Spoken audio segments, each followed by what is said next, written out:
Good evening, everyone. My name is Chris Monroe, and it's my pleasure and privilege to serve as superintendent of Santa Cruz City Schools. Buenas tardes, gracias a ustedes para asistir a este webinar acerca de los programas de secundaria en Santa Cruz City Schools. Cindy Batista, traducir este webinar para nosotros. So Cindy's going to translate for us. Cindy, can you do a welcome and explain how that works? Buenas tardes todos. Vamos a estar empezando el webinar hoy y yo voy a tener una diferente comunicación con ustedes en español para los que necesitan.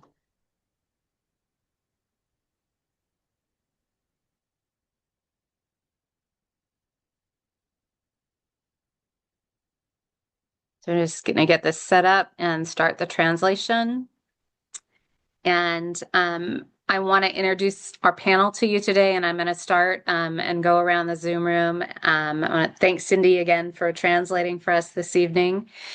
She's an amazing executive assistant in our HR department. And I'm going to ask Sam Rollins, who is the first person I see on my screen, to introduce himself. Hi there. My name is Sam Rollins. I'm Chief of Communication for Santa Cruz City Schools, and this is my first year as a middle school parent as well. And I'd like to then introduce Debbie Puente. Hi, good evening. My name is Debbie Puente, and I am the proud principal at Brantford Middle School. Thank you, Debbie. And Casey O'Brien. Good evening, everybody. My name is Casey O'Brien. I'm the Director of Student Services, and I'm glad you're here. Sarah Norris. Good evening, everyone. I'm assistant principal at Mission Hill Middle School. I'm also an elementary and middle school parent. Thank you, Sarah. Dorothy. Good evening. My name is Dorothy Coito, and I am Assistant Superintendent of Educational Services. Welcome. Except for Sam and Cindy have been middle school principals or middle school administrators. And some of us have had our kids go through middle school already, and it's a very special place. And I'm going to have Sam walk us through some things, and we'll take your questions.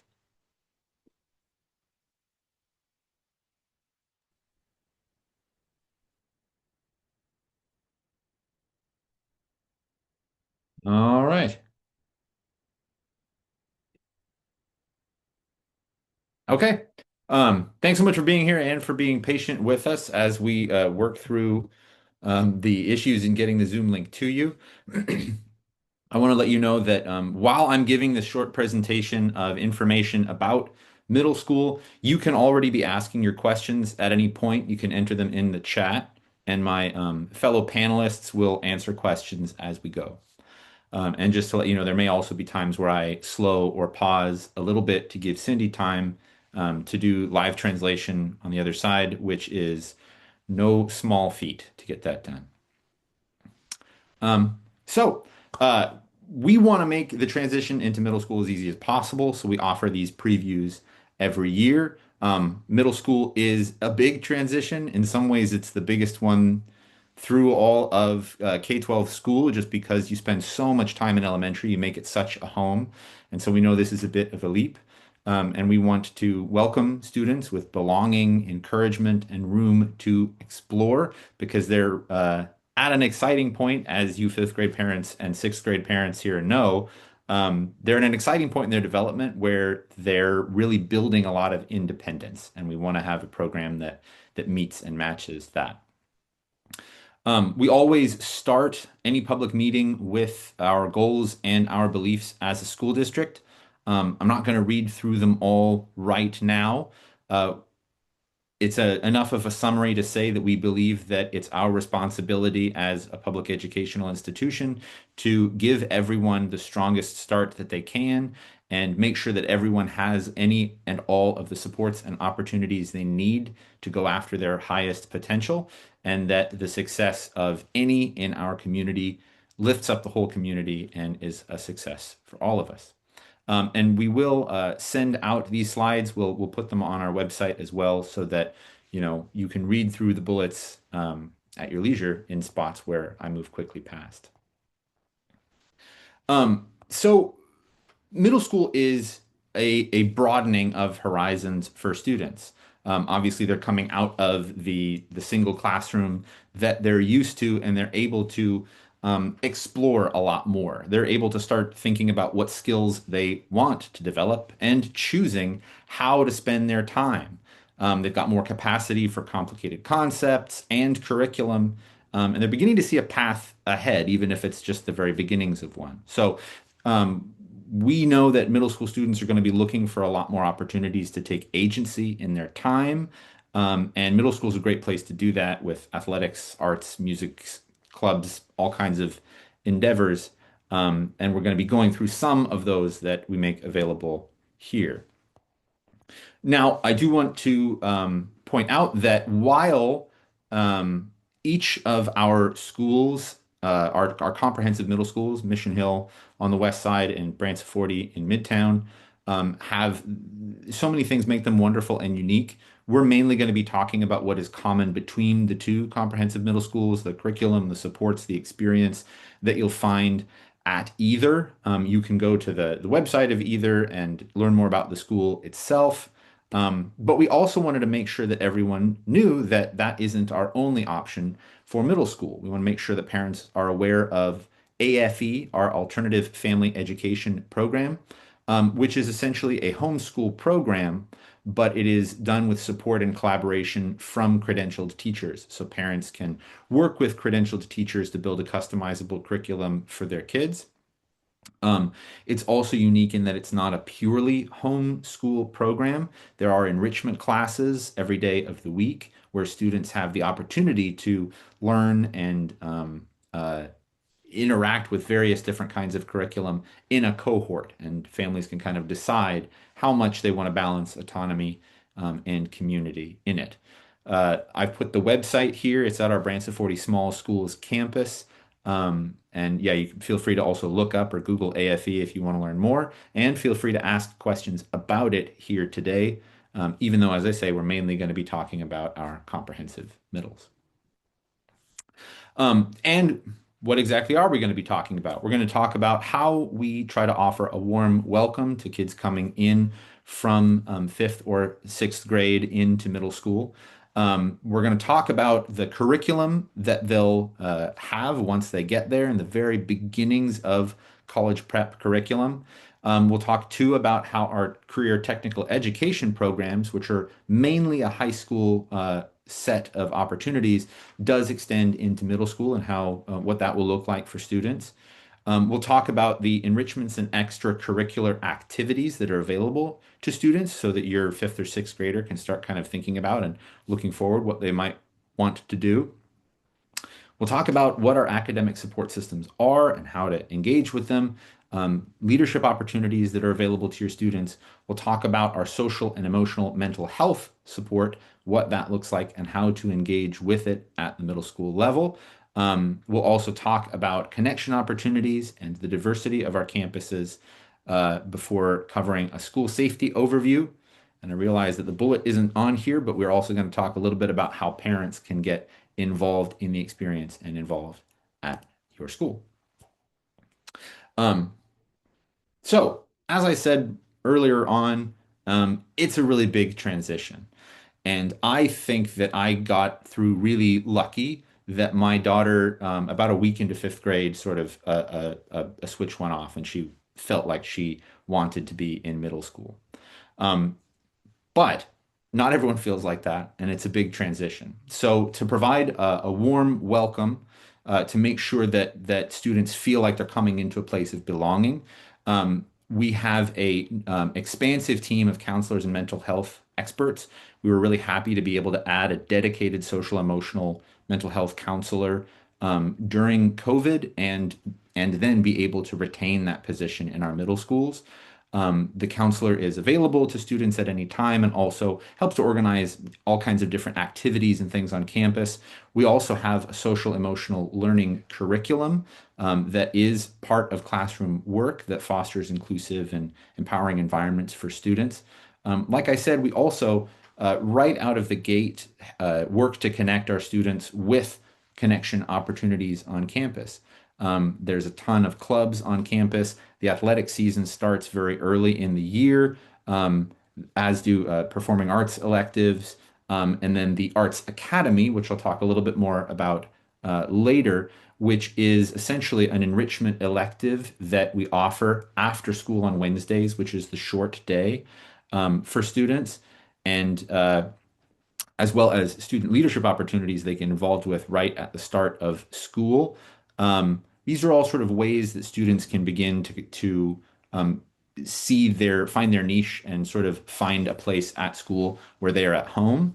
And then also all of our staff really work to have open doors and encouragement and be reaching out to students and making sure that students feel comfortable and confident, like asking questions and approaching them so that they can see themselves as home on campus. Um, and yeah, from day one, it kind of feels like a little city at middle school, because students are moving between their classrooms and all of that, and each school really does a good job of thinking of activities and events that happen early in the weeks of school where students can kind of work their way in with a sense of fun. But then, of course, they have their classes, and these are dedicated classes with dedicated teachers rather than the sort of all-in-one approach of elementary school. We have a college prep math program, college prep in that it bridges directly to our high school curriculum. We offer math at grade level and an accelerated pathway for students who have an aptitude or an interest beyond their grade level in math. We have a science curriculum that's developed in collaboration with the UC Berkeley Hall of Science, where students can get a lot more, it's going to be a lot more granular, a lot more direct into the subject in our science labs than they had in elementary school. We have students have a combo English and social studies to start in core. And that's everything from literary analysis to writing to history and cultures. And then we also have a lot of opportunities on campus for students to build tech literacy and have an understanding of that whole landscape, even starting in middle school. Um, and of course, they're having electives for the first time, which is exciting, where students sort of start having the opportunity to pursue their own interests and get to know what they want to be doing.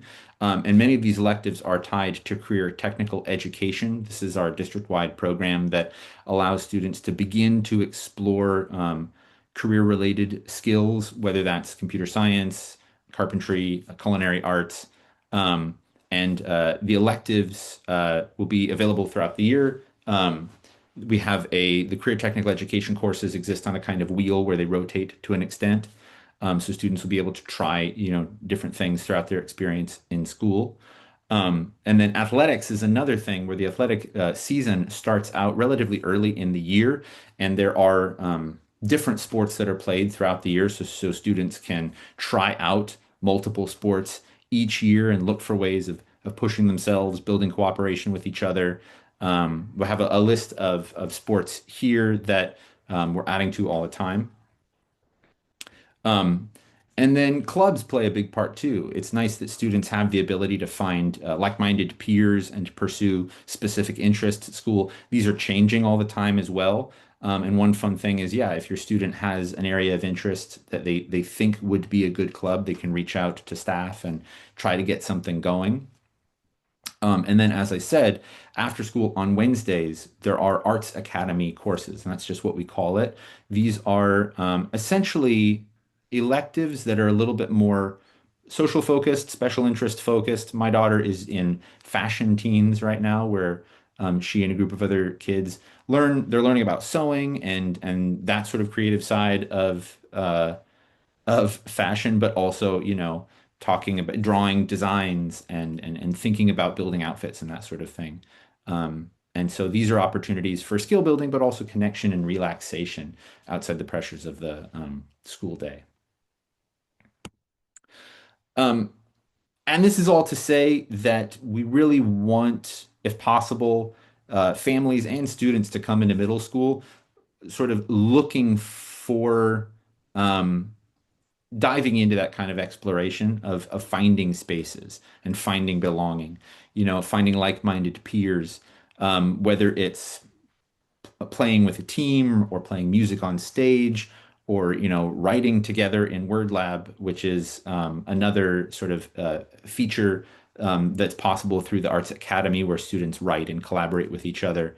Um, it it's a time where students really can begin to push themselves to find their interests and develop their interests. And because these opportunities are available, we always like mentioning that to parents to just say, I hope your kid's getting excited to start exploring, to start kind of seeing what's there. Um, and of course, we're not just encouraging students to get to know themselves and to develop as people, but also as scholars and students as well. And so we do have academic supports available to students. These will be coordinated largely by the RTI coordinator, or in large part through the RTI coordinator. Sorry for the acronym. The RTI coordinator is, RTI stands for Response to Intervention, a teacher support teacher who helps to track academic progress and customize support around each student. All of our students have access to academic tutoring. They also have access to peer tutoring, which I'll talk more about in a moment. Of course, we have comprehensive support for English learners. We have broad supports in special education. And then all students will also have access to support courses and interventions throughout the day. And interventions usually is the word that we use to mean one-on-one support with a staff member or working in small groups with like learners who are in who have similar needs, just so that they can have extra time with the curriculum, extra time with support resources, staff or small groups, so they can work through areas of challenge together. And I mentioned our peer tutor program. We really like this. It's really proven effective both in middle school and in high school for students to be able to sit down with someone who has just recently learned a piece of curriculum or gone through a curriculum area. It's sort of, if you are facing challenges, it's sometimes an easier place to ask questions. And then for the student that is doing the tutoring, and this is something to think about if you have a student who's particularly strong in a subject area, it's a great opportunity for them to not only gain even greater mastery of the curriculum. They say you retain most what you teach, but also it allows students to learn a lot of skills in, interpersonal skills, public speaking skills, leadership skills. It's a nice win-win for all the students involved. And then of course, we of course want to make the point that a school is only as good as its teachers, and we're really proud of the teaching teams that we have at our middle schools. They're all credentialed and experienced in their subject area. We're really happy to be able to provide access to up-to-the-minute pedagogy, where teachers really get to collaborate with each other to better understand and refine their approaches. But that collaboration is also really nice when you have students going from room to room. It's great when you have a really collaborative system, because then the teachers all sort of help each other get to know all of the students better, even if they only have a couple hours a day with them. And that sort of speaks to what we think of as a whole person approach. We want to make sure that we're not only supporting students and academic skills, but being mindful of the fact that there's a lot of development as a person that happens in middle school. We have, like I said, licensed counselors. They both do a great job of having open doors, making themselves known to the student community, making it easy for students to refer themselves or to refer friends who they feel like might be going through a difficult week. They also, as I said, the counselors do a good job of being active in events on campus and finding ways to sort of draw attention to wellness and self-understanding. That we have a positive behavior intervention system at middle schools that helps set expectations and reward good behavior for students. The counselors also help to provide classroom guidance and make sure that staff know everything about the, markers of distress and can kind of uh, be part of the process of really getting to know students. Like I said, we do have the social emotional um, and developmental learning in the classroom where students are, directly learning about the process of building, emotional independence and, growing towards adulthood emotionally and mentally. And then we also have family support resources, and we can really help with navigating all of our partner resources throughout the community for any family that is in need of supports at all. And what this amounts to is that a middle school is kind of like a little city where there's kind of a million things going on all the time. And we're happy to have that place where students can explore so many different activities. But it should go without saying that no one can really dive into any of that unless a student both is and feels safe emotionally and physically. So we wanted to talk about that a little bit too. Years ago, the Secret Service collected a lot of data on school safety and found that the most important determining factor was student connectedness and relationships on campus. So we invest a lot of time and a lot of training in that on the staff side, both in running events and activities throughout the day, throughout the week, and throughout the year that get students engaged, that get them connected with each other and with their school. Like I said, students are supported with mental and social emotional health resources in the counseling office. We also run an annual survey, a social emotional survey that's done through partnership with the University of California, Santa Barbara. And this helps us paint a picture and understanding of what mental health is looking like in our schools. It also helps us become aware of anyone who might be, experiencing distress. And as I hope many of you utilized, if you're coming from our district in elementary, I hope you utilized the counselors that we had there. I think it's worth making the point that it doesn't have to be a crisis if you want to seek out your counselor. Sometimes you have a hard week with your friends or academically, and it's always appropriate to reach out and say that you want help. Of course, all of our staff regularly have crisis training with first responders and law enforcement. Um, all of our schools are getting a smart lock system that will only open doors for the appropriate key card and will give teachers the ability to lock down their room at any time. And then our students and our families have access to an anonymous tip and alert system. In our schools, there's posters telling kids how to access that, but you can also find it on your school website. In a number of the menus in the main menu of your school website, at the very bottom of that menu, you'll see a little line that says report a concern.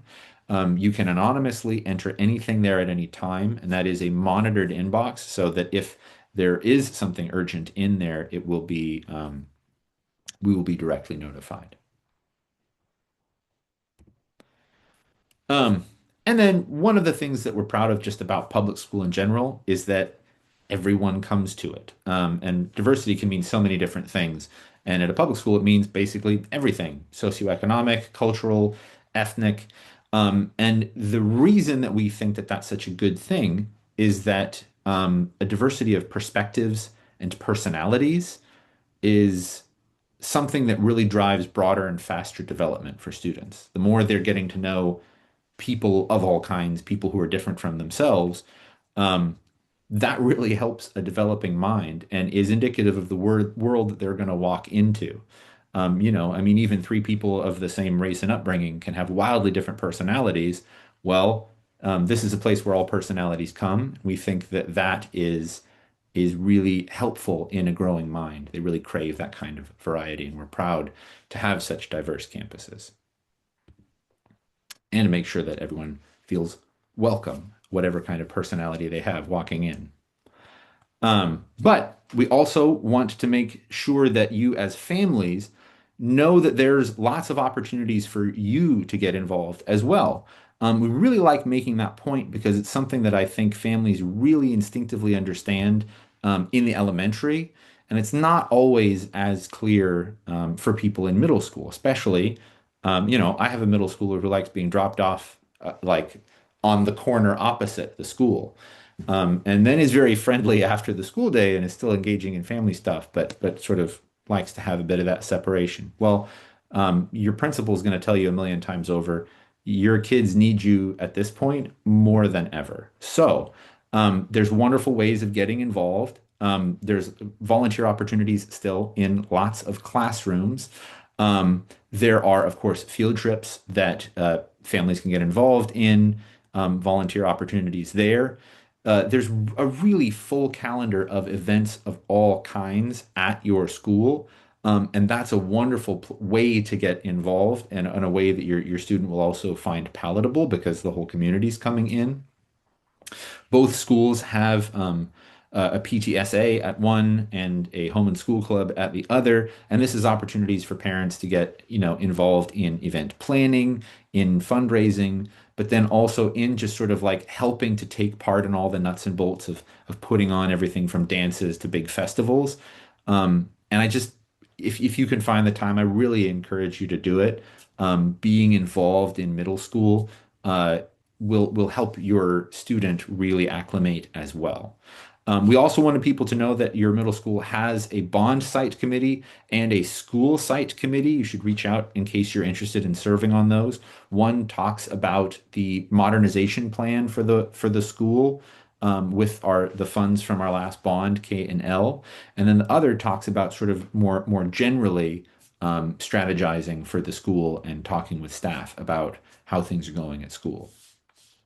We also have an ELAC, an English Learner Advisory Council, where parents can share their input and help provide leadership in the supports that we offer for English learners. We also have a district version of that as well. And yeah, additionally, there's just lots of ways where parents find themselves getting involved, whether that's with clubs, supporting sports, or anything else that's going on campus. So I really encourage you to explore that. In terms of next steps, because that's all the information that I have in my big download, you should feel free at any time to contact your neighborhood school. You can go to their website. Your principals and assistant principals have also agreed to share their email here on this page.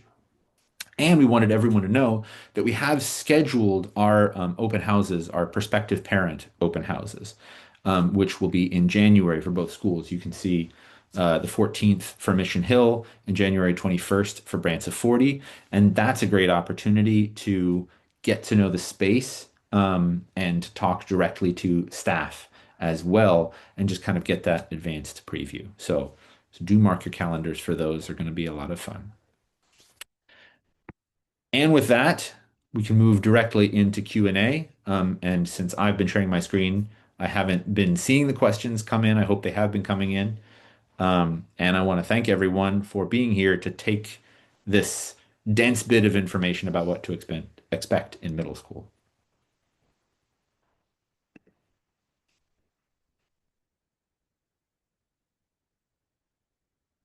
And I encourage you now to type in any questions that you have, anything that we didn't cover, or any specifics that you're curious about.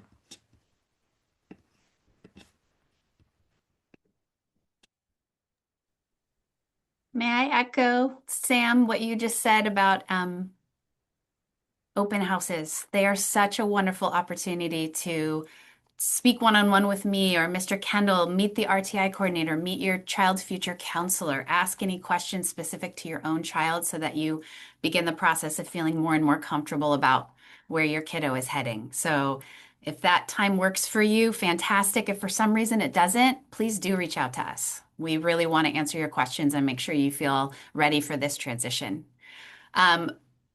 Let's see. Sorry, I just want to jump in with that. I love that event. I feel like it eases the worries of a lot of families to get to see us face to face. And there's a question about the parent nights. Is that just for parents or students welcome? And I believe students are welcome as well. Is that correct? Yes, they're welcome at both the open house and at the parent nights. We get kids involved in open house. We make it a fun evening for them. They get to look around and try to, at Brant's 40, make it almost kind of a game where they go from site to site. And we have a little bingo that we use to keep them engaged. So that's always fun. And also the other thing that I want to just piggyback on Sarah was that you also get to talk to kids. You have kids who are at Brants of 40. They are called our beekeepers. Our mascot is a bee, and we are at the hive. And they wear bright yellow shirts, but they're great people, great kids to talk to and ask a little bit about what was it like when you were a sixth grader or a seventh grader coming in. What was it? What is it like now? What do we have to look forward to? So I think spend some time with those kiddos as well, because they'll really give you some great insight. There's one here that want to answer just because I feel like I should have put it in the presentation in general, which is that uh, both of our middle schools are essentially no cell phone campuses. That if a student brings their cell phone, it's away for the entire day. Because there's a question here about whether we have any resources to support families who want to wait to get smartphones until after eighth grade. We love the Wait Till Eight initiative. It does, I think, I don't know if an eighth grader needs a cell phone exactly, but it rhymes, and so that's where they put it. Um, but yeah, Casey, we've been talking a bit about another change that we've had recently is that all of our high schools have adopted a no cell phone in class policy as of this year. That's new. Um, and it's going really well. Both students and families seem to be liking it a lot. Teachers certainly seem to be liking it. And we have had discussions about ways that we can share more resources with parents about cell phone safety, for lack of a better term. Casey, do you want to weigh in on any of that? Yeah, I'm happy to. We hosted a Screenagers documentary movie that's an excellent documentary last year for upper grade type kids or any families that have kids that are either that are coming into middle and high school or that are already there. It's a really great documentary. We hosted a panel discussion of experts about the dangers of screen and social media and why we can wait until eighth. It's a great idea. I did it with my two oldest kids, and I would recommend that. And the waittilleighth.org is an excellent website that you can read about. And we're encouraging schools to do this as a collective action so that there are lots of kids and families that are making this decision to wait. We are hosting, today is Thursday, last night, De La Viega hosted an event with screenagers, but it's the elementary focused movie. And we'll be hosting one in April at Santa Cruz High for the West Side families. And again, it's elementary focused. So there's two different movies or documentaries. So if you'd like to see that and think that would be good for you, feel free to take a look. And I would say keep your eyes on our website and our district news for more tips and ideas about how to support your kiddos and keep them safe online. There's a question here about so that we have the prospective parent open house. Can Sarah and Debbie, can you talk about? I know there's a lot of different um, opportunities for students to get to know the school. There's usually tours where fifth and sixth grade classes have the opportunity to come and tour during the day at one point. But then there's also nights as well where you welcome in incoming families. Can you kind of run through what those opportunities look like? Yes, there are quite a few opportunities. And again, Sarah talked a little bit about the open house and how wonderful that is. You have the opportunity to intermingle with other parents, other students who are currently enrolled. And it's great to get perspectives and kind of see how classes work. On the parent nights, the prospective parent nights, you'll come into the at Brant's 40 Middle, you'll come into our multipurpose room and we'll highlight all of the things that are going on at school, especially for incoming students. we'll go in depth into what we provide. We have a panel that includes students and faculty and staff members, as well as parents, current parents. So that's more of what that looks like. So at Mission Hill, we have our January open house where families can come and learn more. That's what we've addressed earlier. And then I attend our two main feeder schools with a counselor, Bayview and Westlake. We go to visit the fifth grade classes and just to have a slideshow, have some question and answer, have some practice combo lock time, things like that. And then in the spring, um, all of our incoming students have the opportunity to come with their teachers and visit. We call it Swell Day. They have a tour of the school and again, get to ask questions and meet a lot of key staff. We have an incoming parent night in April also. And in addition to that, aside from meeting with families and kids, I attend with our RTI coordinator and counselors, and I meet with fifth grade teachers and RTI coordinators to learn a little bit more about kids and their strengths and areas that we need to support when they're headed to us. So there's a lot of different touch points where we get to know our incoming kids. And I'd say very similar to Mission Hill. So thank you for giving more information, for elaborating on that, Sarah, because there are multiple touch points, as you said.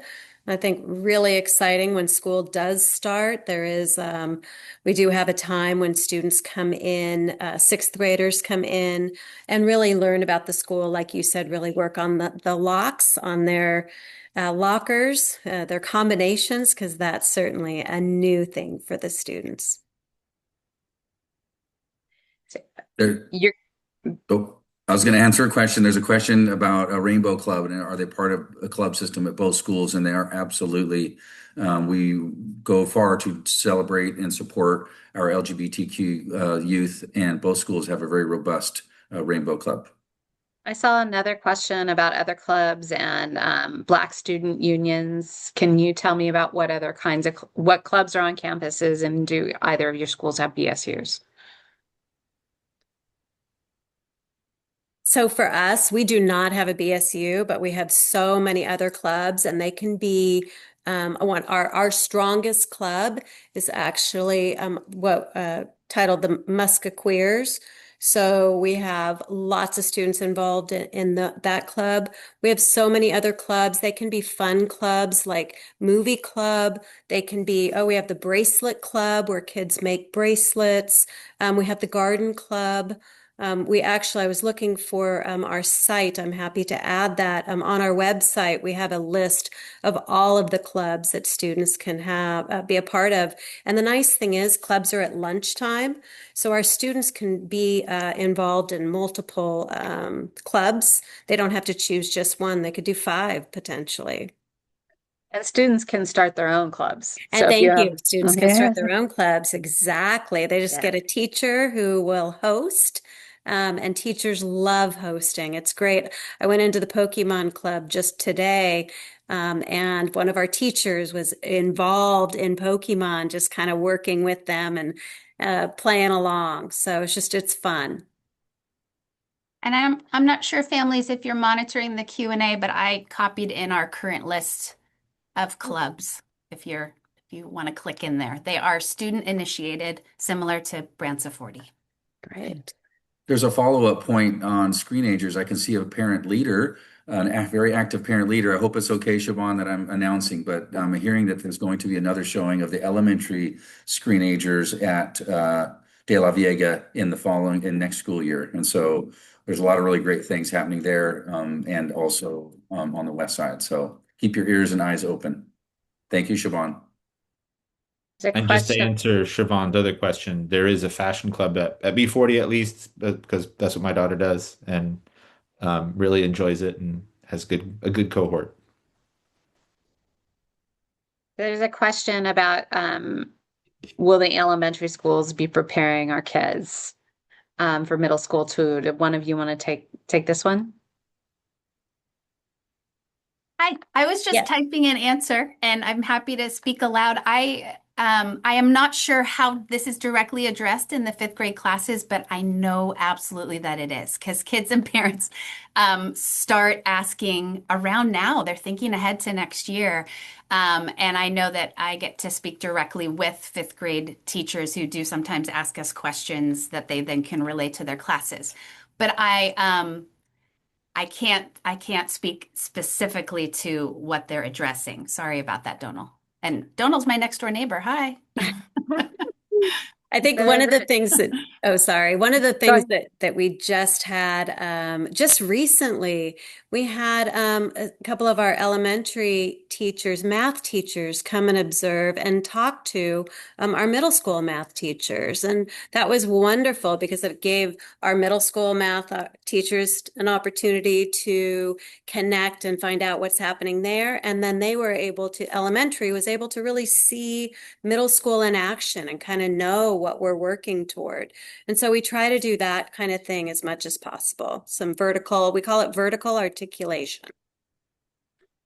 There's also a question about Wednesday art classes and whether they're available on a first come, first served basis. And I believe that it is. Kids sign up.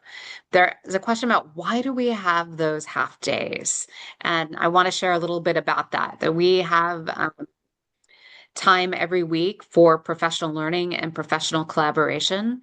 You know, the single most important factor in student success is a classroom teacher. And we also know that collective teacher advocacy, teachers working together to refine their practice, to support students' plan for instruction, is the single most important strategy in supporting effective schools. So we build time in that for our teachers, and both of our middle schools have hosted arts academies on Wednesdays for the entire time that we've had that Wednesday half-day schedule to support families who really want to make sure that kids are engaged during that early day out.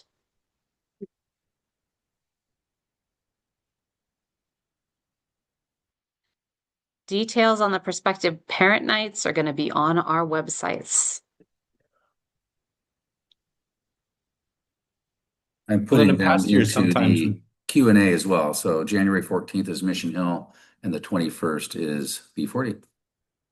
I think in the past we sometimes uh if we have our act together, put flyers in Friday folders. Also, if you're in our elementary in our district, and then you'll go home with something saying, "Hey, your neighborhood middle school is going to have this day at this time," with some details about what to expect there. Thank you, In case Sam. you're, sorry, in case you're wondering about timing, they typically start at 6, but I'm going to triple check that right now. Well, and Sam, I was just going to piggyback on you on yours in that we try to reach you in multiple ways, and we most certainly do have flyers that we take to our prospective students at incoming elementary schools. So be looking for those, but we'll also be working with elementaries to send texts and emails to let you know what's happening and what the dates are and so on. So there's a question about aftercare for middle school. Can you want to talk a little bit about the after school programs we do have? Sure, we have after school program every single day till 5:30 p.m.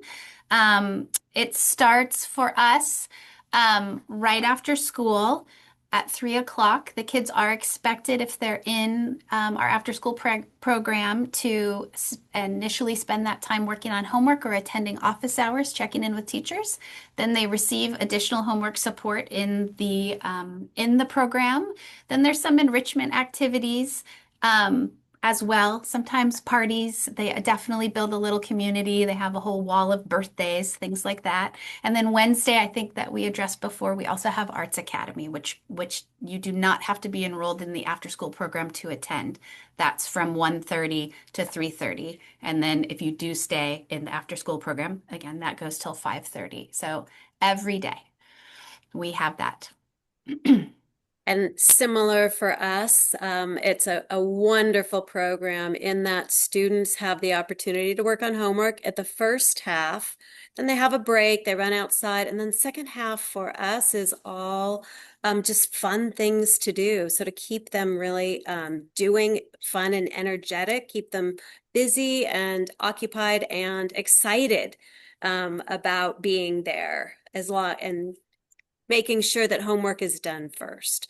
It's a wonderful program. We have about 40 kids now who come on a regular basis, so it's grown quite a bit. So go ahead, Chris. Casey. I was going to answer the question on enrollment or registration process. There you go. Parents are asking about this. And so if you're in district, the process is basically the same. Your student will matriculate to the high school that's in their neighborhood, and we will ask parents to do the online registration the way you have in the past through Infinite Campus. So everything will work the same, and it will open pretty soon after the new year. And all of the enrollment questions, if you're from outside of the district and you're curious about enrollment, or if you're thinking about a different school or what have you, on our district website, on the top banner, it says families. The very first link underneath that is enrollment and registration. It's got lots of information and important dates that you can find there.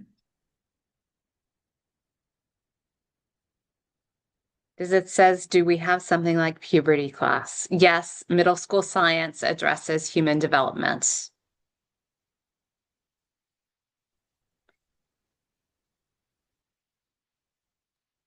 Along with that, we do have a parent night that both Mission Hill and B40 provide to all parents together to really understand what students will be learning, not only in the curriculum, but how to best support your own children in going through this time. It is a tricky time, and we're all learning, and it's nice to have that expert be able to help guide all of you and us into how to best help out our kiddos. Sarah, I see you're answering Donald's question about understanding that all students are different, but are there any universal challenges that kids face transitioning from elementary to middle school that parents should be mindful of or could help perhaps prepare their children for? Well, when we're thinking about just the technical and the logistical piece, I think if you have the resources and feel like buying a combo lock and just practicing that right, left, right, I think more than almost anything else, that's the thing that our fifth graders, when I meet them, feel stressed about. And if they can walk in with a little practice, reassure them that the adults are in those sixth grade hallways and we can help them.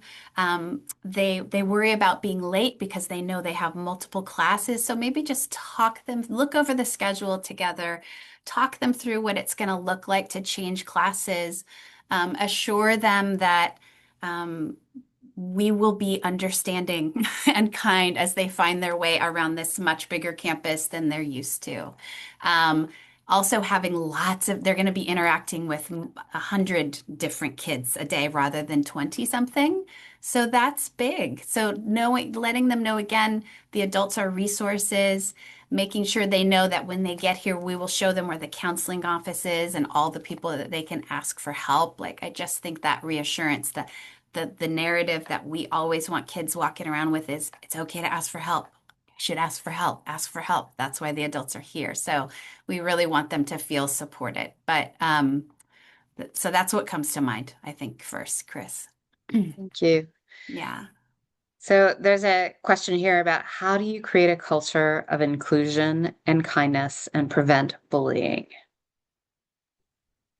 So I think, or I know that we have just had a kindness week, and that's part of it is really, reinforcing what students know about how to respect and support and be there, be an upstander for each other, as well as on a daily basis, students are reminded of what we have here at Brant's 40, and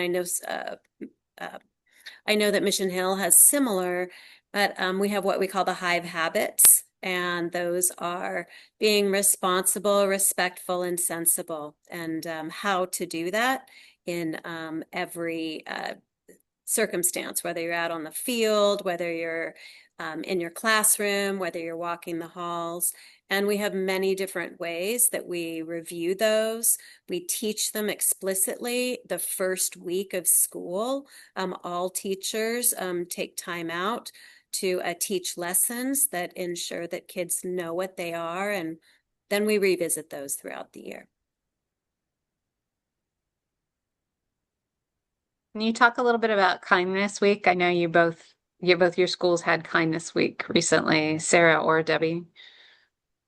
Well, I was gonna actually say that Mission Hill, yes, I can. But Mission Hill also has our what we call our essentials. We have the Hive Habits at B40, we have the Maverick Essentials here. And we are actually this year in the process of examining and reimagining those. So stay tuned. We are going to be, we have currently collaboration, innovation, integrity, responsibility, perseverance, equity, and community, right? A lot to remember. So we are talking with our certificated and classified staff around what really is resonating for us. What do we really want to be supporting our kids to take with them? And we are going to be involving students and current families as well in that process. We too continue to reinforce these qualities in our kids through booster lessons all year round. And to address specifically the question around bullying and around kindness, we just recently had one of the things that we did around that, besides all of the pledges and things that we did, was a specific lesson on what it means to be a community builder versus a breaker. Like what we examined actions, we had a lesson, and we talked about language that we can use to make sure that students feel empowered to be, as you said, Debbie, upstanders. We are calling kids in rather than calling them out, and having restorative conversations when students feel othered, when they feel targeted for whatever, for their identity, for a variety of different things. So we are trying to be very proactive, but we also always address any incidences that come to our attention. And I'm not sure if Sam mentioned this, but all of our schools have anonymous reporting systems where kids and families can always let us know if there is an incident that needs to come to our attention and be addressed. So we always want to keep lines of communication open with families and with everybody in our community. So please know that those email addresses, those phone numbers, and our doors are always open to make sure all our kids feel safe in this community. There's a question about sports that I can start, and you guys can fill in if you like. Rosie's asking, are sports competitive? Does a child need to try out or have a certain GPA to play a sport?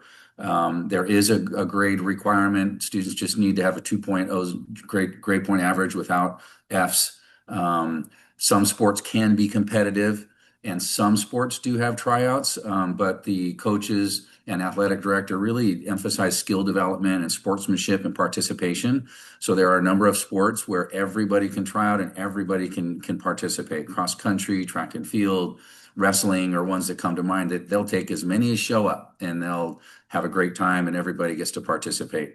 Some of the others that are a little more competitive, basketball, volleyball, sometimes will require tryouts. I'm sorry, I lost. And that's really because we do participate with other middle schools. And so we need to have similar teams. We also are limited on the number of coaches that we have, and then the teams that we compete with. As much as we want to have every student involved, which we can't do that in every sport. But like Casey said, there are opportunities every season for all students, just as you had said, wrestling and so on. We even have a disc golf club one of the seasons, so that's fun. There's a question about the after school programs and that there's not a wait listed at Mission Hill. Is there a wait list at B40, Debbie? No, there's not a wait list at B40. Now there is for the Arts Academy. Actually, I think every student's been able to get in so far, but there's the potential for that. Otherwise, every student's there's no problem in getting in the after school club. We call it the hub. We're at just after 7, and I want to thank everyone for being here tonight. Um, our middle schools are special places, and both the staffs at both these schools have a deep love for their students and for teaching middle school, and it's evident in the sense of community that the staff creates. They love their jobs and they have a lot of fun, and which helps the kids have fun. So I feel like we're really fortunate in Santa Cruz to have both of these learning communities, and we look forward to welcoming you as new middle school families. And please don't hesitate to reach out to any of us with any questions you may have after that come up after tonight. Have a wonderful evening, everyone, and happy holidays. Thank you so much. Nice to see Take y'all. care. Have a great week off next week, families. Thanks for being here. Bye-bye. Thank you. Bye-bye.